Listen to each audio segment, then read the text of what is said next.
Salut tout le monde, ici Sweep et la première vidéo de cette chaîne sera carrément improvisée. Pourquoi? Car tout simplement hier Infinity War est sorti et j'avais envie d'analyser tout ce qui se passait dedans avec vous. Déjà d'avance je m'excuse car comme je le dis cette vidéo est improvisée, l'image risque de pas être bonne, le son pas super, d'ailleurs vous pouvez voir le fil du cordon de mon portable afin d'avoir le son directement qui apparaît, donc ce n'est pas génial et le montage ne sera pas mieux, franchement il sera pas bâclé mais voilà ce sera très léger. Mais du coup partons directement sur l'analyse de cette bande-annonce. Tout d'abord, en regardant tout ce qui s'y passe, on peut remarquer une continuité de l'histoire qui se passe à travers trois lieux. Tout d'abord, nous avons New York, où nous avons une structure ou un vaisseau en forme circulaire qui apparaît autour de New York. Enfin, apparaît, on le voit déjà présent. Lorsqu'on le voit tourner, là on peut remarquer, si vous analysez bien les images, que les immeubles tout autour commencent à s'effriter et à être attirés par ça.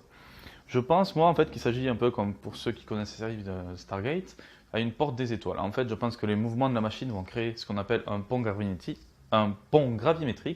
désolé, c'est assez compliqué à dire, comme le fait Nova lorsqu'il veut voyager. Et pour moi, sans doute, cette structure va permettre normalement de pouvoir téléporter ou d'ouvrir un pont directement pour les armées de Thanos. Mais sans doute, il y aura un fail. C'est pour ça que nous arrivons donc au deuxième point, le Wakanda. Dans ces visions du Wakanda, nous voyons justement une bataille énorme. Plusieurs vaisseaux donc atterrissent, des tonnes d'aliens, les troupes, les pirates directement de Thanos arrivent et donc commencent à se foutre sur la gueule avec tous les guerriers du Wakanda, les Avengers et plein d'autres choses. Puis nous avons ce troisième lieu, un lieu très étrange, j'ai pas réussi vraiment à savoir si ça se trouvait sur Terre et que ça a été légèrement modifié à cause des pierres ou des combats, ou sinon c'était directement une autre planète. Je ne le sais pas trop, mais c'est justement là où risque de se passer la dernière bataille, la bataille finale contre Thanos. On voit certains extraits sur ce passage, ou par exemple l'affrontement avec Spider-Man ou Iron Man. Mais face à tout ça, nous avons aussi d'autres choses à analyser. Tout d'abord, la raison donc de Thanos ici, les pierres. Nous voyons plusieurs allusions aux pierres, ce qui est tout à fait logique. La première, justement, est une des plus intrigantes, mais on s'en doutait suite à la fin de Thor 3, c'est justement par rapport au Tesseract. L'on voit lors d'un passage Loki marcher au-dessus de cadavres que je devine être des Asgardiens et tendre le Tesseract à quelqu'un. Pour moi, directement, il le tend à Thanos. Et nous avons d'autres passages qui rappellent un peu cette bataille. Dès le départ, l'on voit Bruce Banner qui est écrasé dans des escaliers, et lorsqu'on voit la vision qu'il a par rapport au Doctor Strange, l'on peut voir qu'il vient directement qu'il a passé le toit et donc qu'il s'écrase sans doute depuis le ciel. Je pense franchement qu'il est peut-être tombé depuis l'espace, mais je ne suis pas sûr parce que franchement ça serait assez compliqué. Et la dernière chose que l'on peut voir par rapport au passage justement de l'attaque de Thanos sur les Asgardiens, c'est aussi à la fin Thor qui se retrouve avec les gardiens sans comprendre comment. Pour ceux qui l'ont peut-être vu d'ailleurs, je sais pas, c'est pas vraiment sorti, mais il y avait une sorte de teaser trailer aussi qui était sorti normalement lors de la Comic Con, où on pourrait voir par exemple sur le passage les gardiens en train de se balader et Thor atterrir sur leur vaisseau. Mais il y a aussi d'autres passages justement par rapport aux pierres d'infinité. Là on peut voir à un moment, et c'est assez pas choquant mais logique, Vision qui est en train de se faire arracher sa pierre. Et franchement, je reviendrai plus tard sur l'analyse de cette scène, mais ça donne une avancée. Et surtout à la fin, là on peut voir Thanos mettre une pierre bleue, celle du Tesseract, sur son gant. Mais on peut voir à côté la pierre violette. Et la pierre violette, si vous vous souvenez bien, c'est celle des gardiens. Et elle est déjà sur le gant en fait justement quand il arrive, et ça c'est vraiment quelque chose d'intriguant car pour moi ça ne signifie qu'une chose. Si vous vous souvenez bien, en fait cette pierre, la pierre des gardiens, avait été donnée à Xandar et donc à la cohorte de Nova. Si Thanos arrive déjà sur Terre avec cette pierre sur le gant, je peux vous assurer Xandar est déjà détruit.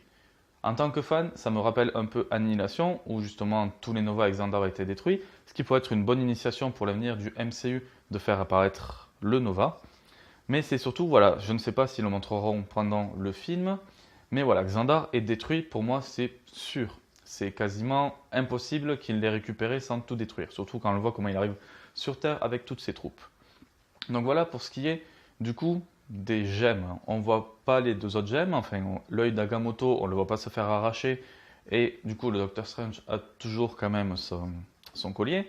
Et après la dernière gemme connue, parce qu'il y en a une qui reste inconnue qui est la pierre d'âme. Un jour je ferai peut-être un sujet dessus, mais la dernière pierre connue appartient normalement au collectionneur. Et donc il ne semble pas l'avoir récupérée. Intéressons-nous, avant de s'intéresser au principal Thanos, à l'Ordre Noir. Pour moi, l'on voit quasiment un personnage sûr de l'Ordre Noir, voire peut-être même deux, parce qu'il y en a un sur lequel j'ai un doute. Le premier personnage, il s'agit de Proxima Minuit. À un moment dans la bande-annonce, vous voyez une personne balancer une sorte de lance en direction d'un personnage assez inconnu car caché dans l'ombre. Et bien cette personne qui lance cette lance, ça fait un peu répétitif, il s'agit en fait donc de Proxima Minuit. Quand on regarde justement l'esthétique du personnage et de la lance, ça correspond directement à la statue qui nous a été montrée durant la D23. Et pour ceux qui se posent la question sur le personnage mystère qui est caché, il s'agit directement en fait de Captain America. On le voit à un moment sortir de l'ombre plus loin dans la bande-annonce avec justement Scarlet Witch, donc la sorcière rouge, qui le regarde en souriant, ses pouvoirs activés. Donc je pense justement qu'en fait Captain est arrivé en plein combat et que Proxima a essayé de le tuer. Le deuxième perso, et là je suis moins sûr de moi en disant ça, c'est Corvus Glaive. Là je reviens sur le passage de Vision qui se fait arracher la pierre. Pour vous donner une idée, en fait on voit Vision qui reçoit un coup de lance qui essaie en fait de lui arracher la pierre. Et pour moi je pense que c'est Corvus, mais j'ai vraiment... je sais pas comment dire, je suis pas vraiment sûr de ce que je vais dire.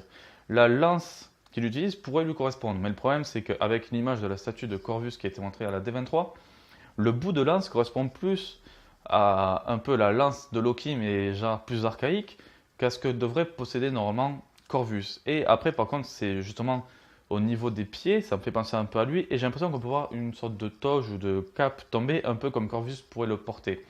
Et vu qu'on sait déjà que normalement l'ordre noir devrait être présent, je pense que c'est Corvus qui va s'occuper de récupérer cette gemme, mais je n'en suis pas sûr. Et à présent, venons au point le plus important sur cette bande-annonce, Thanos. Thanos, déjà, il y a beaucoup, certains peuvent se poser des incompréhensions, comme par exemple le voir tout simplement, presque habillé, tu as l'impression qu'il part en vacances sur la Terre. Et non le voir en guerrier comme on peut le voir justement dans Avengers, avec justement toute son armure, tout son attirail. Alors déjà, pourquoi il viendrait aussi safe? Déjà, j'ai envie de dire qu'on le voit apparaître, il me semble que c'est justement normalement vers la fin du film, parce que c'est le lieu inconnu dont je parle. Et ben du coup, quand on le voit, il a déjà de base une gemme, voire même une deuxième qui met. Donc déjà avec deux pierres d'infinité, je pense qu'il peut venir assez safe sur Terre et il risque pas de craindre grand chose à la base. Mais le point le plus intéressant, ce sont les paroles que sort justement Thanos lorsqu'il met la deuxième pierre. Il parle d'équilibre dans l'univers. L'équilibre dans l'univers, pour faire simple, c'est normalement quelque chose d'inconnu pour tout le monde. Je veux dire, les gens quand ils polluent et tout ça, la planète, on sait qu'on va la détruire, mais on s'en fout. Alors pourquoi parler d'équilibre dans l'univers? Même pour Thanos, il n'en parlerait pas sans une seule raison. Et cette raison, c'est ce que j'apprécie le plus sans doute, c'est que l'équilibre de l'univers, il est dû au fait que en fait, Thanos soit le champion de la mort.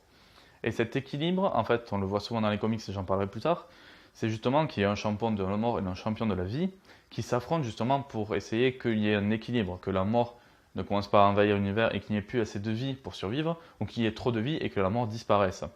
Donc le fait que Thanos parle d'équilibre, pour moi, ça veut dire directement déjà que les entités sont présentes.